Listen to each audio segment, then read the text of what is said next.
do ponto de vista de hermenêutica constitucional, de técnica e de olhares da diversidade do colegiado, que é extremamente relevante para a função de guarda da Constituição e de solução das controvérsias. Mas essa é uma controvérsia histórica, senhora presidente, porque, na verdade, é uma controvérsia que é julgada, se nós formos olhar pelo olhar da história, pelos invasores. A julgar a pacificação de uma situação histórica. E estamos aqui a julgar não situações concretas. Nós estamos aqui julgando o destino dos povos originários do nosso país. É disso que se trata. Tese do marco temporal, também de forma resumida. No que concerne especificamente a chamada tese do marco temporal, primeiramente teço algumas breves considerações. Já salientei que a Constituição Federal de 1988 foi inaugural na forma como expressou o alcance das terras indígenas, substituindo a expressão até então utilizada nas constituições anteriores, nas quais se aludia a, abro aspas, posse permanente das terras que habitam, fecho aspas, para, na de 1988, adotar a que se refere aos, abro aspas, direitos originários sobre as terras que tradicionalmente ocupam, fecho aspas. Os povos indígenas se relacionam com o espaço, como, abro aspas, o conjunto de seres, espíritos, bens, valores, conhecimentos, tradições que garantem a possibilidade e o sentido da vida individual e coletiva. Fecho aspas. A autora ainda expressa, abro aspas, para os povos indígenas, o território compreende a própria natureza dos seres naturais e sobrenaturais, onde o rio não é simplesmente o rio, mas inclui todos os seres, espíritos e deuses que nele habitam. Para os índios, o invisível faz parte do visível, assim como os não humanos fazem parte dos humanos.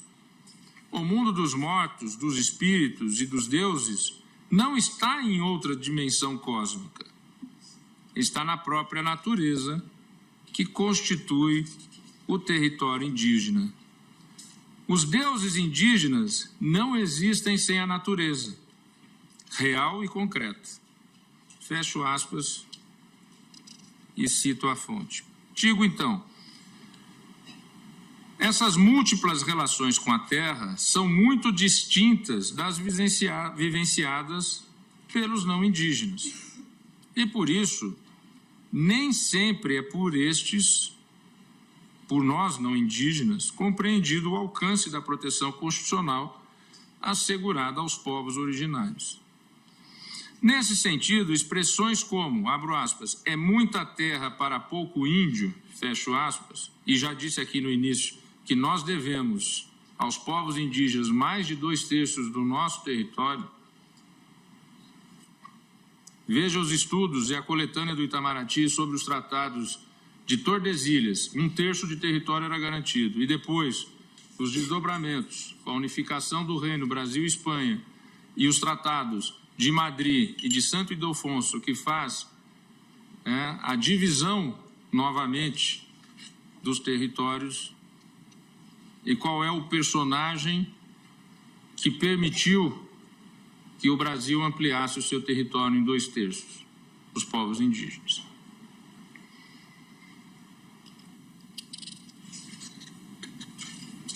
É muita terra para pouco índio. São a referência mais clara, ao meu ver, dessa incompreensão, em claro desencontro com o intuito constitucional. Sendo assim, estou integralmente de acordo com as seguintes teses. penso que é importante rememorar. Estou de acordo com as teses assim propostas e passo então a ler as propostas do ministro Fachin no seu item 1. A demarcação consiste em procedimento declaratório do direito originário territorial à posse das terras ocupadas tradicionalmente por comunidade indígena. Item 2. A posse tradicional indígena é distinta da posse civil, consistindo na ocupação das terras habitadas em caráter permanente pelos indígenas, das utilizadas para suas atividades produtivas, das imprescindíveis à preservação dos recursos ambientais necessários a seu bem-estar e das necessárias à sua reprodução física e cultural, segundo seus usos, costumes e tradições, nos termos do parágrafo 1º do artigo 231 do texto constitucional. O texto da OIT que embasa essa formulação e eu concluo, porque muito já se falou aqui, eu vou fazer a juntada de voto e eu estou exatamente acompanhando o voto do eminente relator. Mas eu me abstenho, senhora presidente, de fixar qualquer tese, porque o eminente ministro Luiz Roberto Barroso, neste momento, não, eu não vou fixar tese neste momento, porque em diálogo com o colega, ele ponderou que gostaria de participar do debate sobre as teses lançadas. Então, senhora presidente, a ancestralidade do tribunal tem essa vantagem. Já recebemos os subsídios de todos os colegas. E com essas diminutas palavras, mas fundadas no texto constitucional e na minha insidicável convicção, eu acompanho o voto do eminente relator, ministro Edson Fachin. Fecho as aspas para realçar, senhora presidente, senhores ministros, que todos os que cuidaram da matéria posto nesse recurso reconheceram a impagável dívida que a sociedade brasileira tem com os povos originários, porque eles tiraram as terras, as matas, contaminaram os rios, cobiçaram e buscaram sem cessar, e ainda buscam hoje, as riquezas das paragens que constituem para eles não apenas uma matéria sujeita a um preço, mas o seu próprio mundo, onde podem viver segundo a sua visão de mundo e de vida. A história mostra e o testemunho de Darcy Ribeiro esclarece que buscaram, na verdade, retirar as almas desses indígenas. Esses processos que chegam a esse Supremo Tribunal, atestando a continuidade da luta dos indígenas pela sua vivência, revelam uma civilização com que temos muito que aprender, porque não se deixa abater. E ao traçar o Estatuto Constitucional dos Índios, para usar a expressão do Constituinte no capítulo 8, do título 8, no artigo 231, a Constituição do Brasil de 1988 reconheceu, primeiro, como fundamentais os direitos originários dos indígenas, a sua organização social, costumes, línguas, crenças e tradições, e o que compõe o seu patrimônio material e imaterial, terras, todas as suas crenças, cultura exercida naquele espaço que tradicionalmente ocupam. Daí decorre de pronto o reconhecimento, que já foi aqui acentuado a partir do voto do ministro relator, de que os direitos dos povos originários, constitucionalmente nomeados como índios, têm natureza de direitos fundamentais, submetendo-se, portanto, ao regime próprio desses.